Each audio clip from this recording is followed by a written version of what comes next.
So hello and welcome everyone. My name's Steve Nobel and today I'm speaking with Cristina Bold on the soul of money. And Cristina is a money mindset mentor who helps visionaries, healers and uplifters own their own power and grow and impact their wealth from a space of alignment to soul, ease and flow. She's a mentor behind some of the top coaches and mentors changing the world right now. And she's been teaching hundreds of students to grow soul-aligned businesses through her courses every year. Previously, Cristina used to be a corporate communications executive and working with some big European and global brands, but now her website is CristinaBold.com and a link will be going out with this podcast. Hi, Cristina. Hi, Steve. Thank you so much for having me. So honored and excited to be here and share this space together. Let me ask you, can you say something about your journey with work and money? My journey with the working on and with the frequency of money started with my own blocks. Yeah. So it was not something that I just woke up one day and decided that this is what I'm going to do. It was something that I led towards gradually in time. And I guess that it all started with me deciding to be an entrepreneur and deciding to follow my calling to do something to help the world. I didn't know exactly what that would be. I knew that I was a healer, but I was not very ready to assume that in front of the world, especially as a former corporate person coming from very rigid rules, right? How come you are a healer and what on earth is that thing? So I decided to be an entrepreneur, and the rational part sent me towards becoming a coach, so getting certified as a coach. And while I was trying to build my business as a coach and to start seeing some results, I realized that it was much more difficult than I thought. And I looked in all the pieces that I knew where to look, and I knew that could be blocking me. And the last part where I was guided to look were my money blocks, which was actually the first place where I was supposed to start. But it never occurred to me that that was a real thing, like that people really actually can have money blocks. So my journey was fueled by my obsession to understand why things were not working for me, why I was putting all the efforts, I was doing all the right things, I was applying all the recipes. So I was literally doing everything that I was told to be doing, and I knew how to do and thought that I should be doing. And it was like things were not clicking for me. And I became really obsessed. I became obsessed with the mindset part. I became obsessed with particularly the mindset around money, when I realized that actually this could be my problem. And the more I was starting to understand and to shift inside of me, the more I was starting to attract clients that were needing exactly those kind of shifts. So I don't know if this occurs to you when you are working with your clients, but sometimes you work with clients that actually reflect parts in you that you yourself need to acknowledge and to start healing and shifting. And that's what started happening to me in that part of the journey.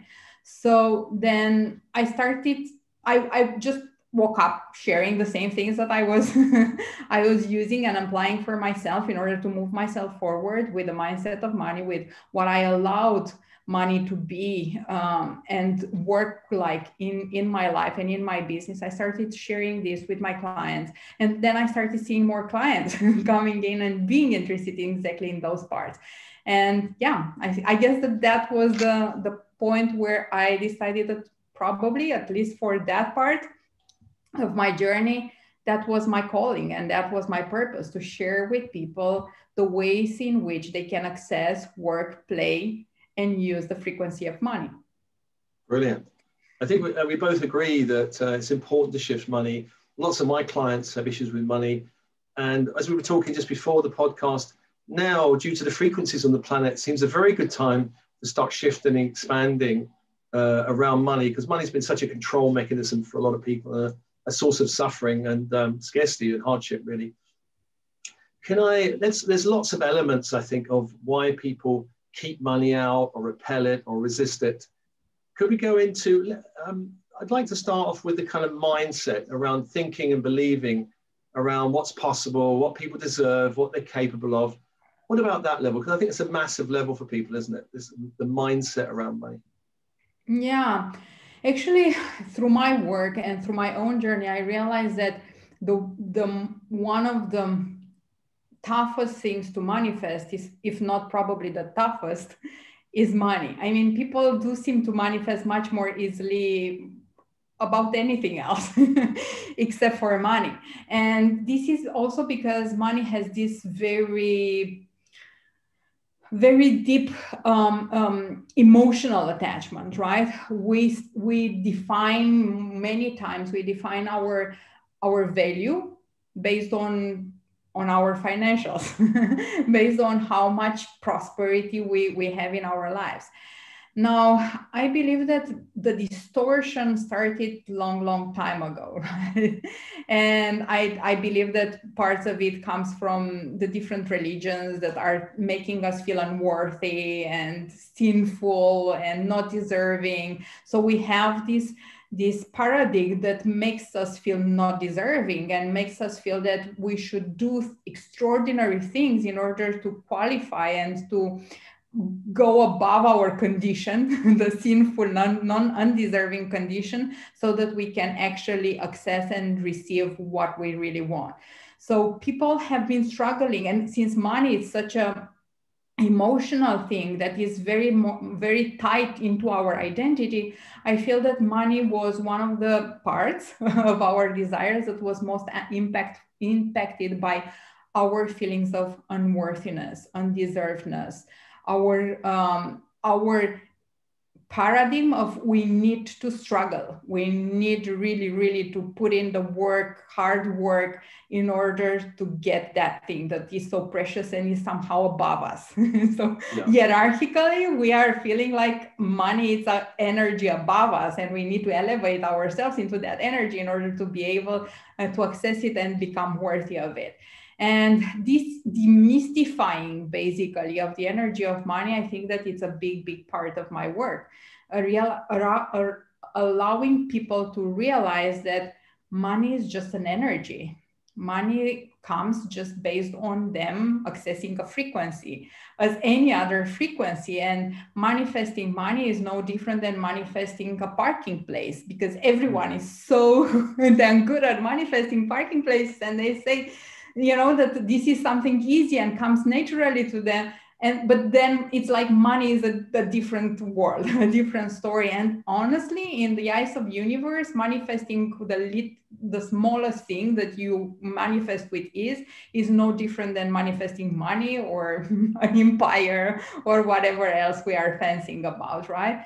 So this is one part of the demystification. And the other part is that manifesting $10 is requiring the exact same mechanism and efforts as manifesting $1 million. Right. The only difference is, again, in our mindset, what we believe that is possible, what we believe is possible for us, how rapidly we believe that that is possible for us to access, and how deserving we feel in order for giving ourselves permission to receive what we really want. Well, would you say, I mean, from my point of view, it seems like it's very difficult to manifest anything when you're vibrating with fear, doubt, guilt, resentment, disappointment, or struggle. You mentioned hard work. I have to work hard all the time. That was something that was really drummed into me from a young age. Hard work is good. And I know the Protestant work ethic we've got in Europe, Northern Europe, America, Britain. I know I was brought up with that, really. You have to work hard. And in the corporate world, even if I had nothing to do, I'd finish my work, they'd say, look busy, shuffle some, do something, Yes. And it's not about how effective it is. It's just got to work hard. And now, I mean, thank God now I'm out of that. But can you say something about manifesting from these places? Whereas if you can shift into another space, manifesting becomes a different game altogether. there are several things coming up to share around this. So the first one is hard work is not necessary in order to manifest, and the amount of work will never really be driving your potential or the access of your accessing of the potential that you have available there. I mean, if we were, what I'm saying many times to my clients, if we were to think about the millionaires, multimillionaires, billionaires, I mean, there would be no hours in the day, right, for them to be able to create those fortune if work was always to equal the amount that we are able to receive. It's only about the energy that we are able to hold and us feeling deserving to receive it. I feel that these are the three drivers for me of the manifestations are to really, really want it. Like sometimes we believe that we want something, but actually we don't really want it inside of our deep soul. We just believe that that would be necessary in order to prove ourselves to ourselves or to prove ourselves to others. And that's not really a soul aligned desire. So in order to get what we want, it has to really be a soul desire. The second thing is to believe that it is possible for us. I mean, if we really, really want it, but actually we don't really believe it's possible, or we don't believe it's possible now. We believe that, yeah, probably in a faraway future, maybe it will be possible for me. Then it will just stay in a faraway future constantly. So you have to literally bring the timeline into the now and do the inner work in order to make it possible in terms of feeling and in inner space, make it possible for you now. And the third thing is feeling deserving. Like, do I feel deserving? And I feel that this is a part where we mostly sabotage ourselves because we want it, we think even it's possible right now for us, but deep down inside of us, we don't really feel that we are deserving. So then we put ourselves through these terrible ordeals and look busy and be busy, being busy, but we never reach the feeling that, yes, actually, I am worthy of it. Actually, I deserve it because I breathe, because I am a sparkle of light, because I am this piece of divinity that is walking here on earth. So this is one thing that I wanted to share. The second thing is you are saying we cannot manifest if we are coming from lower vibration emotions. That is true, mostly. But I will give you also one thing that people, it's a bit controversial. And my clients, feel a little bit confused when I'm talking about this with them. And then they realize, oh my God, this is such a breakthrough. So the truth is that obviously we always will be manifesting when much easier, much faster when we are in higher vibration, right? Because we are getting back to our natural state, which is a natural state of flow. It's a natural state of abundance. That's who we are. So the higher we are vibrating, the more we are returning back home to our blueprint, right? And that blueprint by itself, it's a blueprint of ease. It's a blueprint of abundance. It's a blueprint where things are happening almost, or in fact, instantaneously in the higher dimensions. So definitely it's much easier to manifest from high vibration feelings and emotions than from lower vibration. Also, the low vibration emotions are putting us into attachment. And this is also creating resistance, which is basically sealing our channel. We are blocking our channel. There is no more flow going in. It's like what I'm using as a comparison. Imagine that we have this fist and we say, I'm keeping this fist with whatever it is inside closed, but then nothing comes in either. So when we are really, really needy and basically super attached to something, we are not allowing the flow to happen. But there is one piece that I feel that many people are not aware of. Mean people, badly humored people still manifest lots of money. Yeah. So this means that actually manifesting money is not necessarily directly linked into how high vibe we are all the time, but it's driven by those three things that I said. I really want it. I think it's possible for me. I feel deserving. Now, what happens when people realize this is that they stop pushing themselves into being high vibe all the time, thinking, oh my God, if I'm not high vibe and now I have this bad day, or I have this terrible moment in my, maybe they have, a family moment that is terrible, a health thing that happens. There are human experiences. People are coming and saying, I'm afraid that I will break my business. And I tell them, you will break your business, or this will affect your money only if you decide so. If you can separate whatever is happening and can be causing more human feeling in the lower density, but you keep that separate from what you decide for your money and for your finances, then that will continue to work. Even if you feel sad, even if you feel furious at times with life, money can still continue to flow as long as you feel deserving, you feel it's possible for you, and you really, really want it. Yeah. Well, I used to work in the City of London in a bank years ago, international banking, and I saw lots of money, and I saw lots of what I'd say ego-driven people, mean, you could say badly human, not that everyone's mean or badly human, but I saw that, yes, they could have money, but their ability to be really abundant was really severely limited, because, you can have money, but you look so unhappy with it. You can have another car, but it doesn't really give you any extra joy. So I think, yeah, I mean, for a lot of probably our audience, most of our audience are the ones who are stepping into a higher vibe, and they're the ones who maybe are some of them struggling with money. I've got this high vibe, I should automatically have money. And of course, it doesn't follow that if you have a high vibe, automatically you can have money. As you say, I think there's a lot of spiritual people that don't really value it very much. They don't. I learned I didn't value money at all. Mm-hmm. And I had to start really valuing. I bought myself a really super expensive wallet in some super expensive store. I thought, well, this is going to hold money. I better value it, And slowly, also I had to learn about, well, if I want money and I attract it, I've got to be responsible for it. I've got to put it in places, and I've got to think about it. Well, because before I thought, I don't want to think about money.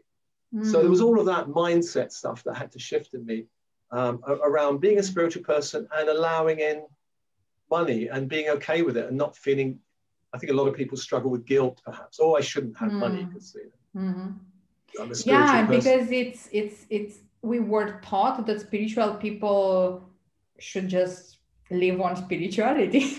Why would you need money? Because the backstory is money is dirty. Yeah. But the comparison that I'm using is, as a spiritual person, are you not breathing? So you still need air, right, in order to live, because you are in this human dimension right now. Fortunately or unfortunately, right? So if we consider that money is neither bad or good, it's just an energy, the same as the air, right? It's just something that abundantly exists and is available to everyone, then why would we feel bad for wanting more money? Bad people do bad things with money, but good people do really good things with money. And it's rather desirable that good people have more money, right, than have no money. So also a much more limited power. So there are so many things that happen, have been running programs that have been running generationally for many generations, and wired us to believe that money is something that is not noble. It's something that we just need and we have to slave for it. There are these slave codes, and then it's something dirty because it makes people become someone else, which is again another distortion. So yes, I find these distortions to be even more powerful when it comes to spiritual people. Because also again, because religions, right? In order to have virtue, you have to be a poor person that sacrifices themselves for others. You don't need money in order, if you want to be a noble person. So there are so many stories. And the truth is that the spiritual people that are waking up to their spirituality are here to do so much goodness. And in order to do so much goodness here on earth, it's necessary to have this energy that is called money because it's part of how, for at least for the moment, the life on this planet is happening. So if we demystify money and we allow it to just be and to look at it as a tool, then it's much easier to start working with it without those distortions. Not to say that money and abundance are the same thing. You can be deeply abundant inside of you, and without necessarily needing money. I mean, if you are a hermit, you don't need for sure. If you are a normal person living a normal life, you need also for sure. But also you can have lots of money and not be abundant. Money is a tool, abundance is a state. Yeah. That's, for me, it's the difference. Can I ask you, Christine, going beyond the family story, a lot of people have families with very limiting ideas about money. I was in a working class family and their ideas were very limiting. You know, you have to work hard and struggle and become like factory fodder, that kind of thing.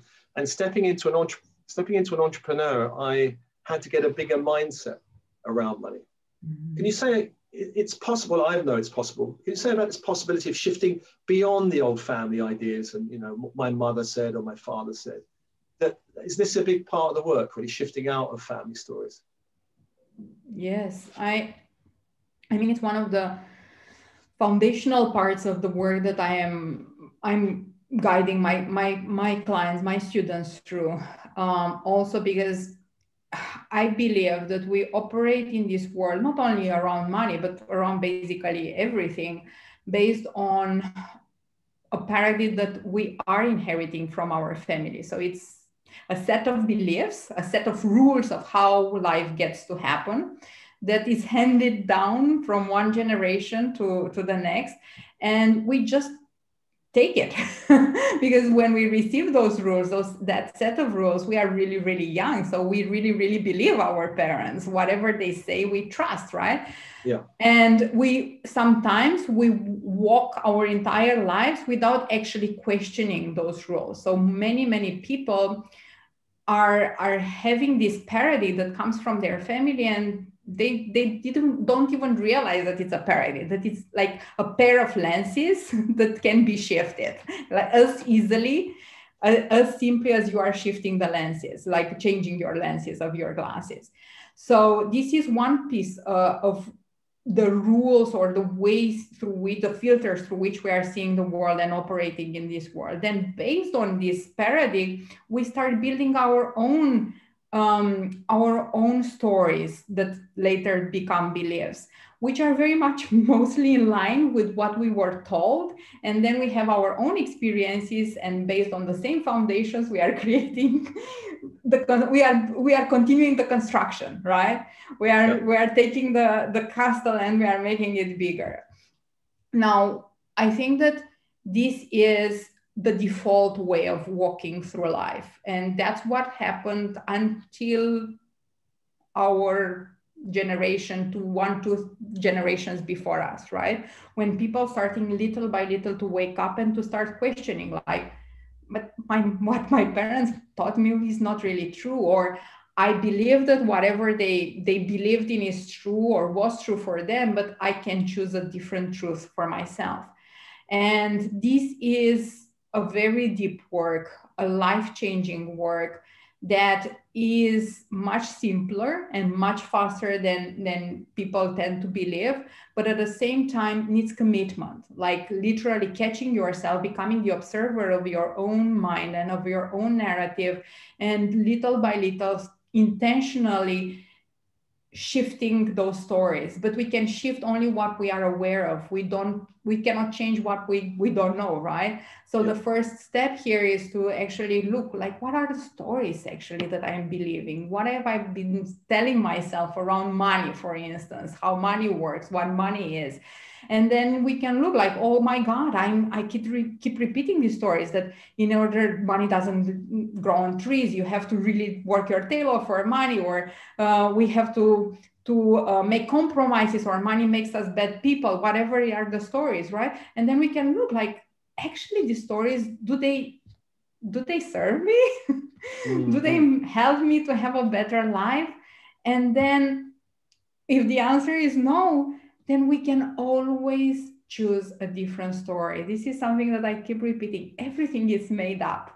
All the stories are made up. This entire reality is made up. So why wouldn't we choose intentionally the stories that actually serve us instead of just running with the same old stories that didn't really look like working for our grandparents, the parents of our grandparents, for our parents, and so on and so forth. So yeah, I think it's definitely something we can change. It's definitely something that we can change very fast, much easier than people think, with amazing results that are sometimes instantaneous, but it requires commitment. It requires commitment to really be willing to do the work.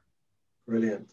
Now, I know looking on your website, you've got a course called The Soul of Money, a 6-week money mindset mastery program to rewire the subconscious mind for abundance. Can you say something about your course you're offering?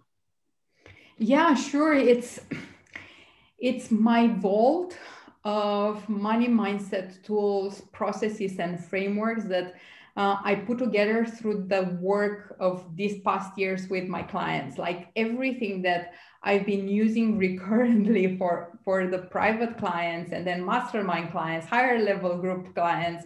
I decided that these things are really working. I mean, they are changing these people's lives and they are doing it quite fast. So I decided that I wanted to put all this into a container that makes this work more accessible to everyone that is committed to making these shifts. So that's how this vault of money mindset reset tools was born. And since then, it got a life of its own.